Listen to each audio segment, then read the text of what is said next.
علیکم اور نیوز کے ساتھ میں ہوں صبا کامران۔ خبر شامل کرتے ہیں خان گڑھ سے۔ خان گڑھ میں سینیٹری ورکرز کی ضلع انتظامیہ کے خلاف تیسرے روز کام چور ہڑتال جاری۔ 3 ماہ سے بند تنخواہوں اور ٹاؤن کمیٹی کی بحالی کا مطالبہ۔ عوامی راج پارٹی کا سینیٹری ورکرز سے اظہار یکجہتی۔ تفصیلات کے مطابق مظفر گڑھ کے نوائی شہر خان گڑھ میں بلدیہ آفس خان گڑھ کے گیٹ پر سینیٹری ورکرز کی تیسرے روز کام چور ہڑتال جاری ہے۔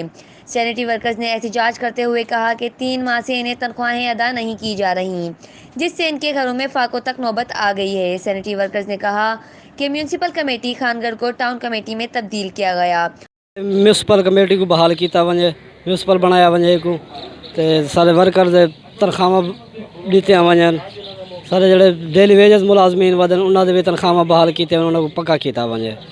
چند دن قبل ٹاؤن کمیٹی کو بھی ختم کر دیا گیا۔ متعدد بار ڈپٹی کمشنر مظفر گڑھ کو تنخواہوں کی عدم فراہمی کے متعلق شکایات کی گئیں، مگر انتظامیہ کے کانوں تک جوں تک نہیں رینگتی۔ رہنما عوامی راج پارٹی ڈاکٹر عبدالرشید شیخ نے سینیٹری ورکرز کے دھرنے میں شریک ہو کر سینیٹری ورکرز سے اظہار یکجہتی کیا اور مظفر گڑھ کی ضلع انتظامیہ اور حکومت پنجاب کو خوب آڑے ہاتھوں لیا۔ سینیٹری ورکرز نے ڈپٹی کمشنر مظفر گڑھ اور کمشنر ڈیرہ غازی خان سے مطالبہ کیا ہے کہ 3 ماہ سے ان کی بند تنخواہیں ادا کی جائیں اور خان گڑھ کی ٹاؤن کمیٹی کو بحال کیا جائے۔ رپورٹ کر رہے ہیں مجیب الرحمان شامی اور نیوز مظفر گڑھ۔ لائک کریں، کمنٹ کریں، شیئر کریں اور بیل آئیکن کو پریس کرنا مت بھولیں۔ دیکھتے رہیے آن نیوز۔